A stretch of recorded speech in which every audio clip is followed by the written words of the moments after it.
Hi everyone, I am Nicole Coutet, and I chose to do my contemporary health issue on postpartum depression and maternal filicide, which is the murder of one's children. Mothers and fathers do it, and it has grown to be such a problem that it's being brought to the surface because, of course, media and things such as that is to where it just wasn't as known in years past. So just because it's being brought to light doesn't mean it hasn't been happening for decades and decades. These women were just labeled as crazy and things like that, that nothing was known about postpartum depression or postpartum psychosis. My best friend was diagnosed, and she's a working professional and with multiple degrees, and it shocked me to know that she was going through it. She was keeping it quiet because so many women go through it. It's such a common thing now that I felt it was important not only to bring it to the light for her, to let her know and give her information, but for women everywhere. It's so widespread, and it shouldn't be taboo anymore. It's okay to talk about it, and it's okay for it to be accepted and get treatment for it. So many of us have heard of cases such as Andrea Yates about 10, 15 years ago. And there was also a case in Canada by a woman. Her name was Lisa Gibson. Lisa Gibson suffered from postpartum depression, had been seeking treatment in Canada. She ultimately ended up murdering her two children, and then she actually committed suicide. A few days later, they found her body floating in a river. In Andrea Yates' case, she actually suffered from postpartum psychosis, and she had been treated after baby number 5. They told her to stop having babies after number 3. They were also part of a very religious sect where, since she was seeking treatment, the minister, preacher, leader was actually blaming the parents, telling them their kids were going to hell. So she went through a psychotic episode and drowned all 5 of her children, thinking that she was saving them from going to hell because of her and her husband's sins. She was actually given a life sentence. The Justice Department's just a mess when it comes to cases like this. She actually ended up being put in prison for a life sentence, and they in 2016, I believe, they commuted that sentence and made it just a case of mental illness. And so she's hospitalized instead of being in prison, where, of course, she belongs, as many do. It's a mental issue, and they need to be treated as such. There are many agitators that cause postpartum depression.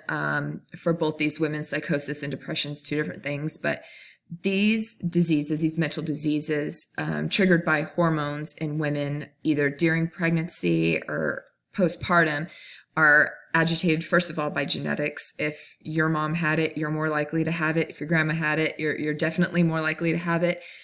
So it's definitely important if you're pregnant, going to have children, if you have a wife, a sister, a mother, if it's anywhere in the family or thought to be. Sometimes it's not even recorded because things get so old and nobody gives it a diagnosis until now, of course. So it's important to keep an eye on it because it definitely is genetic.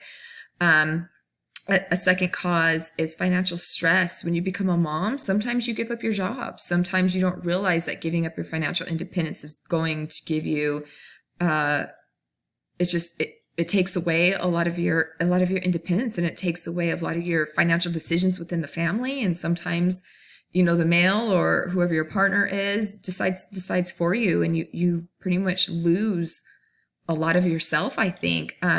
Many times, too, these women are under certain immigration statuses where they can't work. So then they're tied down to children in the home or can't afford childcare. It's not worth it to go out and find a job to pay for childcare. So then you kind of lose a little bit of yourself. You can't work to bring in money. So you feel, I think, less valued. Even though you are a mother, you're running the home, you still kind of lose your value. We're a country of strong, independent, evolving, women, and to have that and then lose it, it's a bit of a struggle.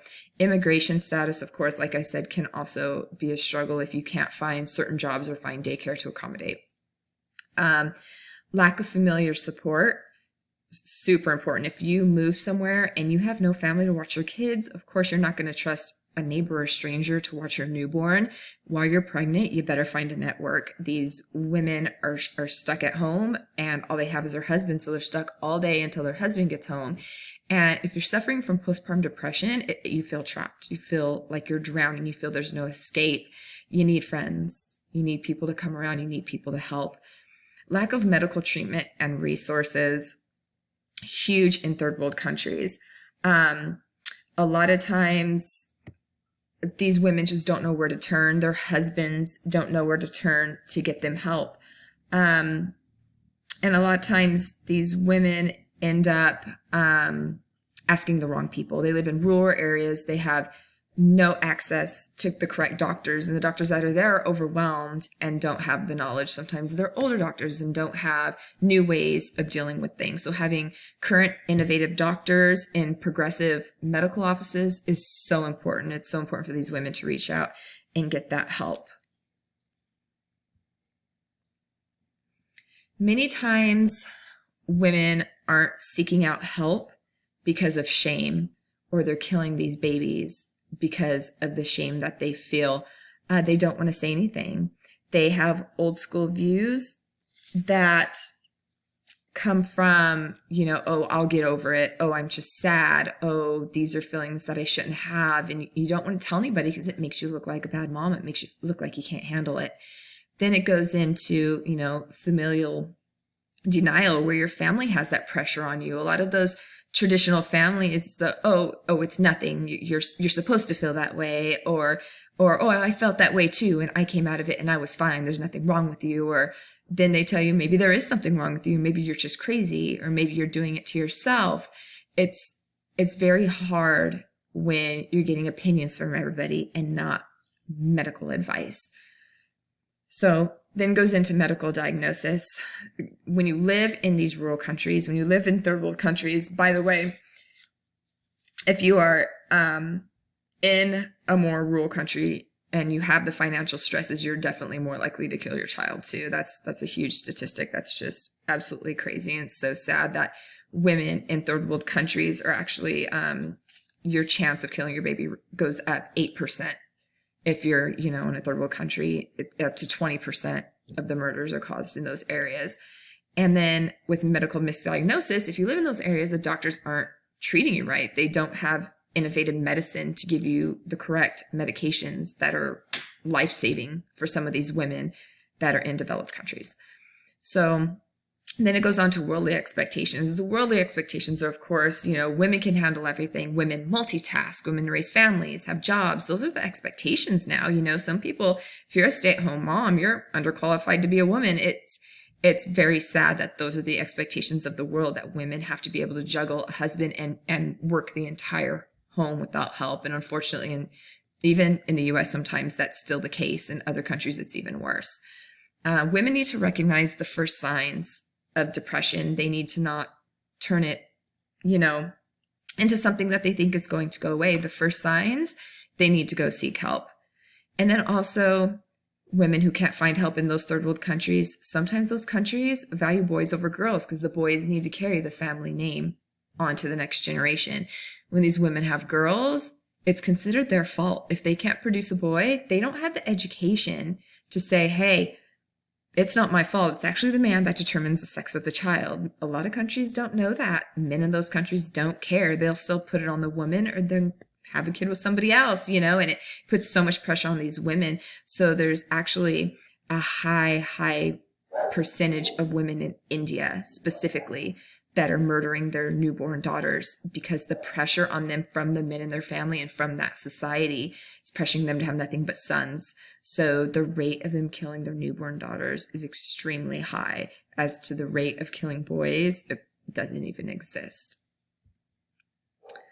Moving on, depression versus psychosis. Huge differences. I didn't know this before I started doing this research. Sadness comes from depression. It begins actually prenatal, and it can begin during your pregnancy. And some people think it'll go away after the baby, but the hormones even come faster. So then it goes into postpartum depression, and then it starts affecting the baby. It's so treatable. It's so treatable. They have amazing medications now, amazing holistic ways that you can deal with things. You can definitely involve your family, talking about it, getting breaks, getting support, having people come over so it distracts you from the negative energies is huge.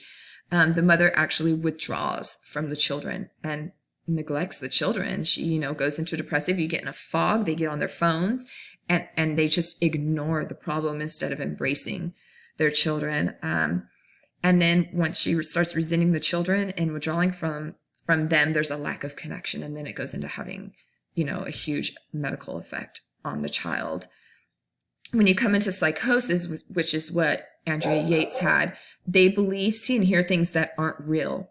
So they'll see things coming for their children that don't exist. And they tend to want to go into mama bear protective mode and actually harm their children as a way of protecting them or saving them. They're very out of touch with reality. They'll believe extremists. And that, of course, goes with all kinds of other, mental issues that there are. Older mothers tend to go through psychosis. Mothers under 25 don't have such a hard time. There's a huge hormonal shift for women with depression and psychosis that they go through, prenatal, postnatal, and these hormones are stronger in older women because our bodies are changing anyway and coming out of that birthing range. So we need to be more careful. And actually, it sounds crazy, but diabetic mothers and mothers who deliver larger babies almost absolutely avoid postpartum psychosis. They don't know why. They can't say why, but that's actually a thing. Who knew?